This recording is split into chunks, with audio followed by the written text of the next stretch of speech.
제가 녹음을 이 유튜브에 올릴 때 15분이라는 한계가 있더라고요. 다른 분들은 길게 하던데 저는 왜 이렇게 15분 이내에 모든 걸 해야 되는지 모르겠어요. 아시는 분은 좀 댓글로 달아주세요. 어떻게 하면 이걸 바꿀 수 있는지요. 근데 지금 제가 한 꼭지를 가지고 지금 여러 꼭지로 나눠서 하려니까 좀 피곤하죠. 근데 한국은 종교의 나라라고 볼 수 있어요. 근데 지금은 이제 원불교에 대해서 얘기하려고 그러는데요. 신천지와 또 통일교 이 종교들도 세계화 세력이라고 볼 수 있죠. 통일교도 그렇고 신천지도 그렇고요.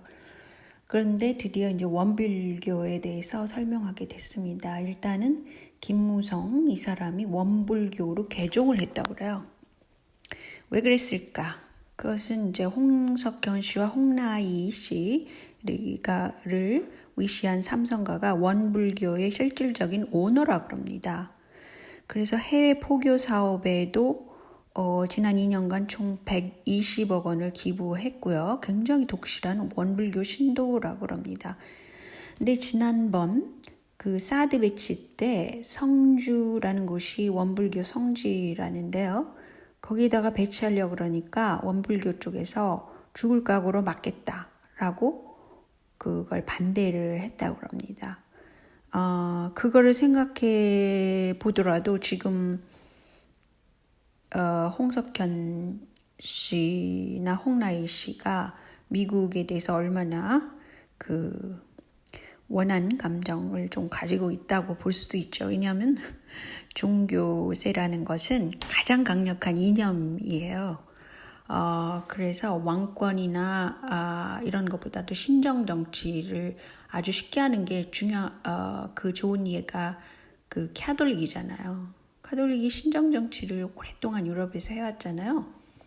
근데 그만큼 그것이 통치하기가 편하기 때문에 그래요. 뭐 우리나라 옛날에 고려 때도 불교가 그런 역할을 했죠. 왜냐하면 이념적으로 사람들이 굉장히 거기에 몰입돼서 그 종교소에 몰입돼서 그것으로만 그 잣대로만 세상을 볼 수 있는 것이 종교이기 때문이라고 합니다. 근데 이제 그거는 그렇고요. 그래서 김종인 씨, 그러니까 김무성 씨뿐 아니라 김종인 씨도 원불교라는 거예요. 그래서 결국은 홍석현 씨 주변의 인물들이 다 원불교예요. 여기 나오신 분들 있죠? 심지어는 강원도지사 최문순 이 사람도 불교더라고요. 근데 이 사람이 원불교인지는 제가 잘 몰랐는데 아무튼 불교 신자라는 건 알고 있었어요. 그래서 이것은 천주교의 제수이시 문재인 측근에 있듯이 홍석현 측근에는 다 원불교도가 있는 겁니다. 그래서 이것은 무엇을 뜻하느냐?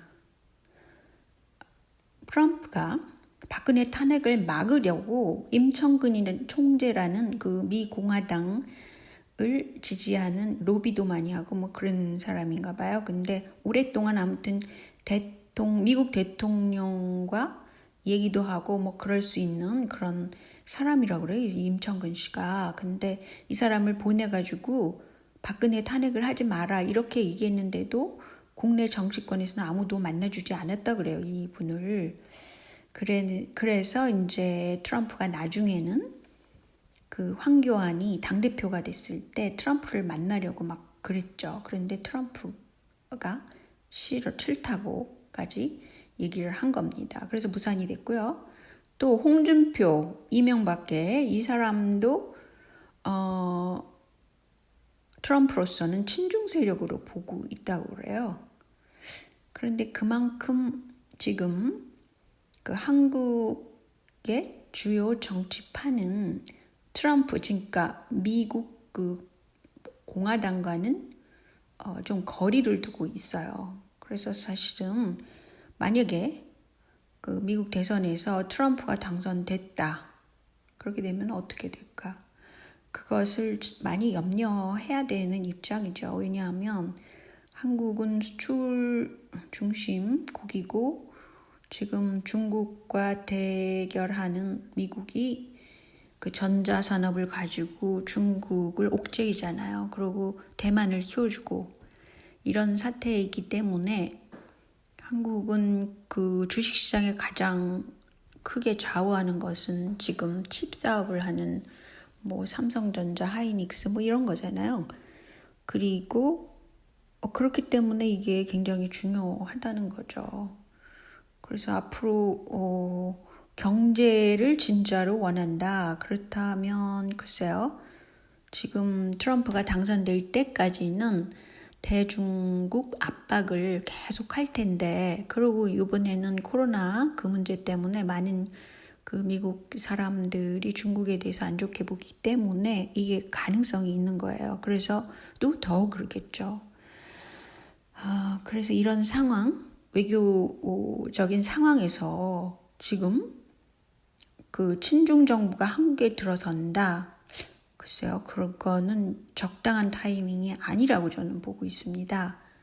그래서 제가 앞선 동영상에서도 말씀드렸지만 2020은 좀 너무 이르다.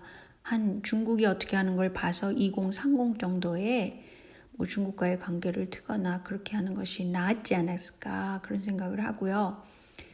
특히 그 강원도에 차이나타운이 들어서고 만약에 중국계 물결이 그 사람을 많이 보내잖아요. 인해 전술로. 그래서 만약에 그렇게 된다. 또 자본을 투입한다. 이렇게 되면 한국은 한반도는 전체가 친중화되기 때문에 글쎄요. 중국은 이념적인 사람들이 있거든요. 공산당이라는 것이 이념적인 사람들이기 때문에 그거를 밀고 나갈 때 한국이라는 그 중요도 이런 거는 생각지 않고 뭐 무조건 이렇게 해라 저렇게 해라 이렇게 지시할 가능성이 많죠. 그리고 물론 친미를 하더라도 뭐 그런 면이 있긴 있지만 지금 그렇게 된다 그러면 뭐냐 하면 미군이 이제 물러가 나가야 되고 결국은 한반도 주변을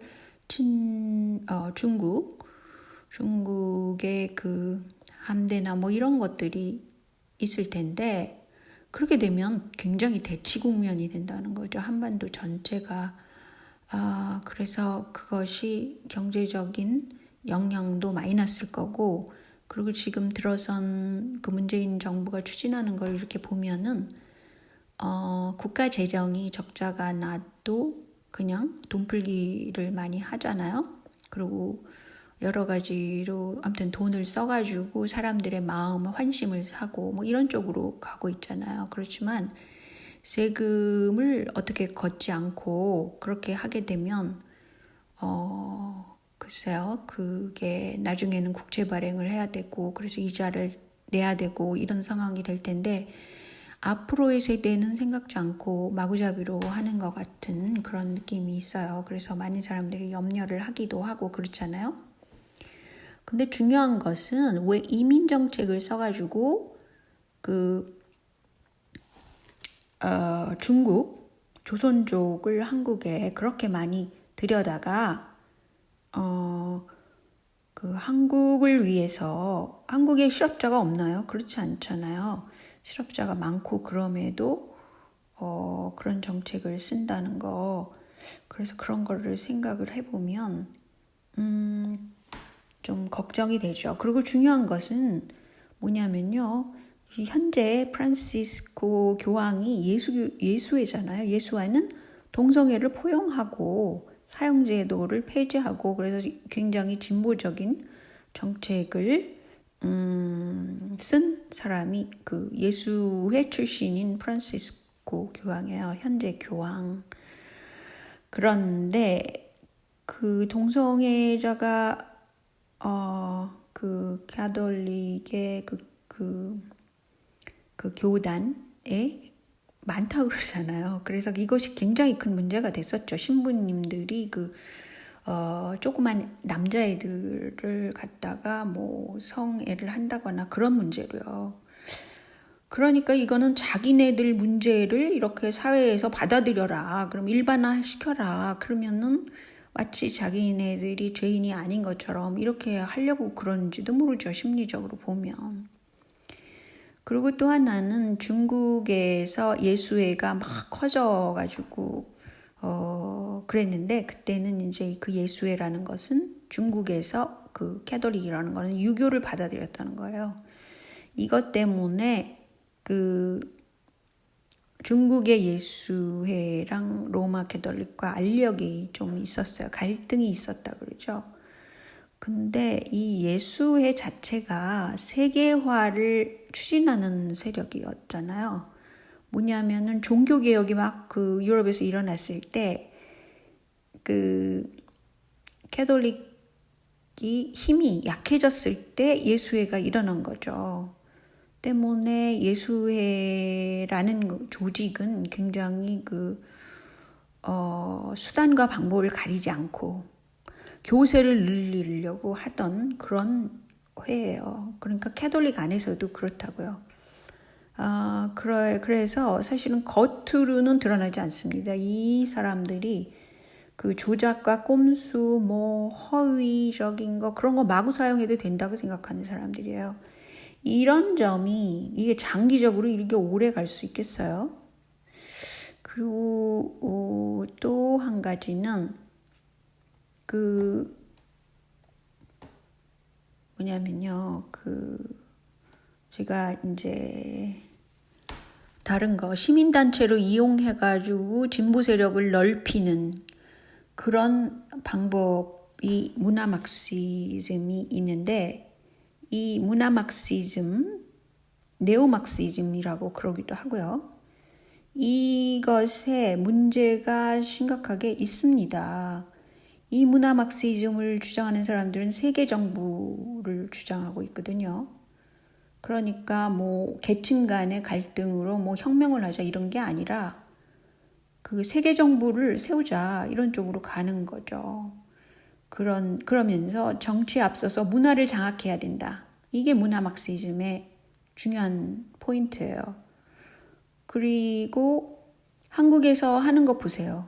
지금 도덕적인 부패가 일어나고 뭐 문화 막시즘을 가치관으로 집어넣고 그런 게 은근히 다 오랫동안 조직화되어 있는 거죠. 그래서 그 윤미향 씨의 그런 문제도 일종의 문화 막시즘의 그런 위선적이고 그런 윤리 기준을 마치 그것이 그 계층 간의 문제를 해결할 것처럼 포장한 거라고 볼 수 있어요.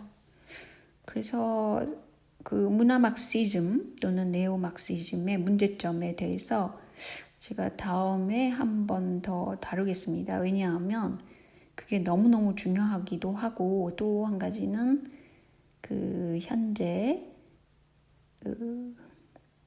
박원순 시장이 그 주도한 그 시민단체를 중심으로 해서 어떻게 조직화하는 그런 것을 주관한 것이 미국의 그 진보 이념화한 사람이 있어요. 그 사람에 대해서 나중에 한 번 더 설명을 하겠습니다. 안녕히 계세요.